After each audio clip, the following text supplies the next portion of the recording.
जिंदगी कुछ हुआ, अब हम क्या करी भगवान, सब चली गई।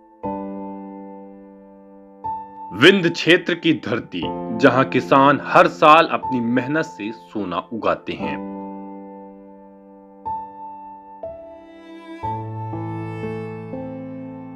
लेकिन इस बार आसमान से बरसी आफत ने उनकी सारी उम्मीदें धो दी।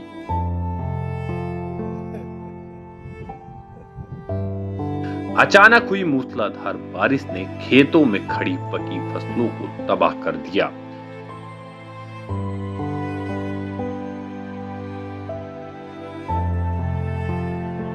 धान की फसलें पानी में डूब गईं और मेहनत की महीनों की कमाई कुछ ही घंटे में मिट्टी में मिल गई।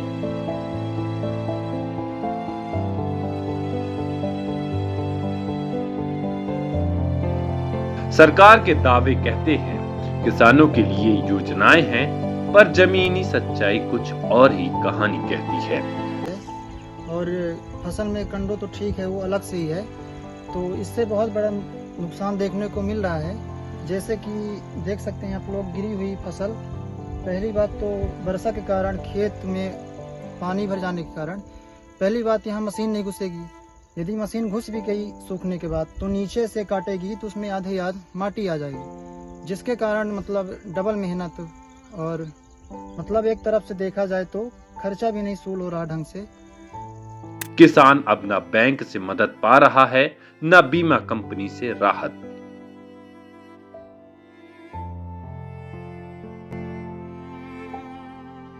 हमने सोचा था इस बार अच्छी फसल होगी, लेकिन ऊपर वाले ने सब छीन लिया। कंडबारों का पर एक तरफ पानी भर चुका बारिश के कारण है। आगे आने वाले आगामी समय में न तो यहाँ मशीन घुसी, न तो लेबर काटे के तैयार आए। धान आधी जाम चुकी, न एक खा लेकर तैयार रही सोसाइटी वाली।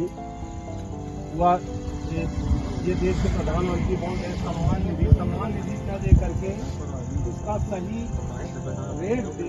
विंध्य के हर गांव में अब यही दर्दनाक तस्वीर है। टूटी उम्मीदें, भीगे खेत और आकाश की ओर देखती थमी हुई निगाहें। खाद तो आसान मिल नहीं रही है, मतलब जुलाई जब से धान लग गई, किसान तो गल भटक रहा, खाद कहीं एक दाने नहीं मिली। और रही सम्मान निधि की बात, सम्मान निधि बल्कि न दे, भाव दे किसान को, MSP सही टाइम में रेट, फसल जब समय सीजन आवे किसान को तो उसको रेट दे। सम्मान निधि बल्कि ये आंसू न पहुंचे, ठीक है किसानों का।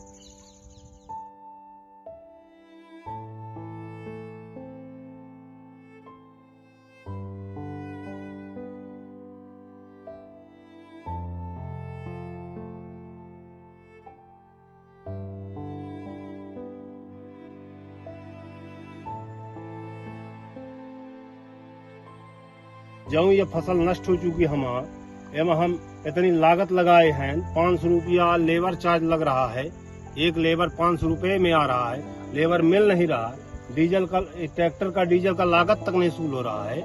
और जो किसान यहाँ देश के प्रधानमंत्री बोल रहे हैं कि मैं सम्मान निधि दे रहा हूँ, तो सम्मान निधि ना दे करके वो किसान का MSP लागू कर दी, जो मिनिमम सपोर्ट प्राइस है उसको दे, तो किसान कम से कम अपना जीविकोपार्जन चला सके।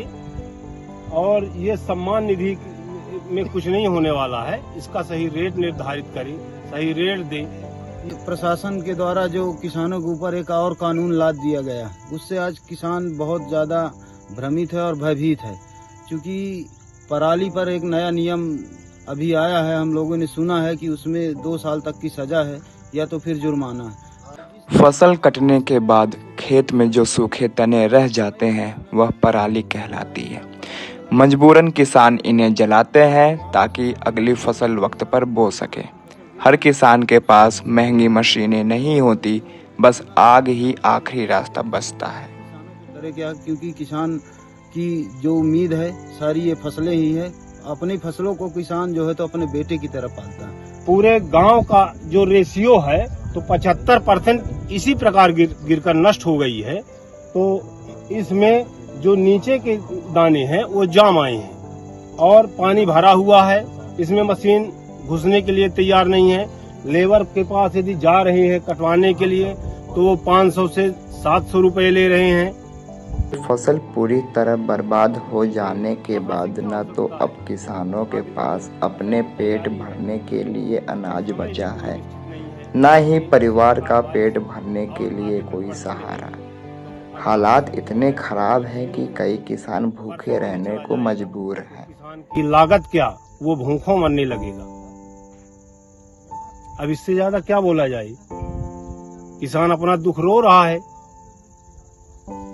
मेहनत और पसीने से सींची गई फसल, अन्नदाता कहलाए जाने वाले किसानों का जीवन अब संकट में है। इससे भारी नुकसान हुआ और एक और समस्या आ गई है धान में, जो कंडो रोग जो है वो तमाम लगा हुआ है, बिल्कुल धान खराब हो गई है। आगे चलकर इस धान को कोई खरीदने वाला भी नहीं। जो बारिश के कारण धान में काणू रोग फैल गया है। दानों की जगह हरी पीली गांठें बन रही है और फसल सड़ने लगी है। किसानों की मेहनत पर बारिश ने पानी फेर दिया। तो कैसे आगे चलकर किसान खेती कर पाएगा, यही हम लोगों की बड़ी समस्या है।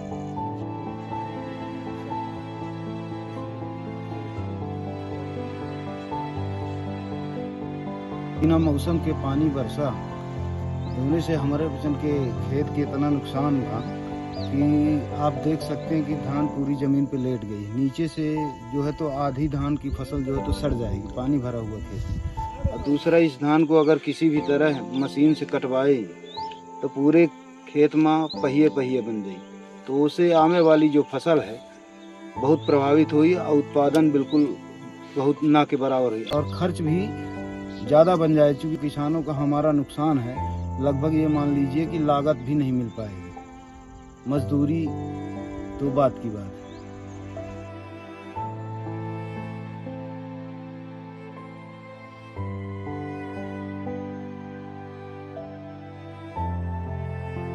हमने जो उम्मीदें रखी थी इस फसल से, बहुत सारी उम्मीदें थे। बच्चे पढ़ते हैं, उनकी किताब कापी, अब कपड़े, वो सारी उम्मीदों पर बेमौसम बरसात ने पानी फेर दिया और इससे बहुत चिंतित है। अब सवाल यही है, कब तक विंध्य के किसान यूं ही प्रकृति और व्यवस्था के बीच पिसते रहेंगे? कब आएगा वो दिन जब किसान की मेहनत का फल बारिश की बूंदों में नहीं बहेगा? ये कहानी सिर्फ बारिश की नहीं, ये कहानी उस मिट्टी की है जो हर बार जन्म देती है, फिर भी हर बार लुट जाती है। अभी हम विंध्य क्षेत्र के रीवा शहर के ग्राम अमरा में मौजूद हैं। यहाँ पर अभी हमने देखा कि किसानों की क्या समस्याएं रही हैं। उन्होंने जो फसल लगाया था, धान की फसल लगी थी, उसमें अचानक बारिश होने की वजह से, जो कि मौसम परिवर्तन हो रहा है, बारिश होने की वजह से फसलें गिर चुकी हैं और भारी नुकसान हुआ है। यहाँ तक कि ये कंडीशन आ गई है कि फसलें अब दोबारा पनप रही है, अंकुरित हो रही हैं और खेतों के ये हालात हो गए हैं कि उसमें अब गाड़ियां नहीं जा सकती, जिससे फसल कटाई नहीं हो सकती है। किसानों ने जो उम्मीदें लगा के रखी थी फसलों से, वो उम्मीदों पे वो खड़े नहीं उतर पाए फसल, क्योंकि इस बारिश ने पूरी उम्मीदों पे पानी फेर दिया है। अब किसान ने ये भी मांग रखा है सरकार से, वो चाहते हैं कि उनको जो भी राशि सहायता राशि प्रदान हो सकती है वो सहायता राशि प्रदान करे। साथ ही वो ये भी चाहते हैं कि जल्दी से जल्द मौसम भी बदले, ताकि इनका जो फसल नुकसान हुआ है उसकी भरपाई हो सके। जो भी उन्होंने लागत लगाई वो लागत तो नहीं, लेकिन जो फसलें बची हुई हैं वो फसलें वो बचा सके और उनको काट के उनको उपयोग मिला सके। जैसा कि हमने इस वीडियो में दिखाया आपको कि किसान परिवार जो कि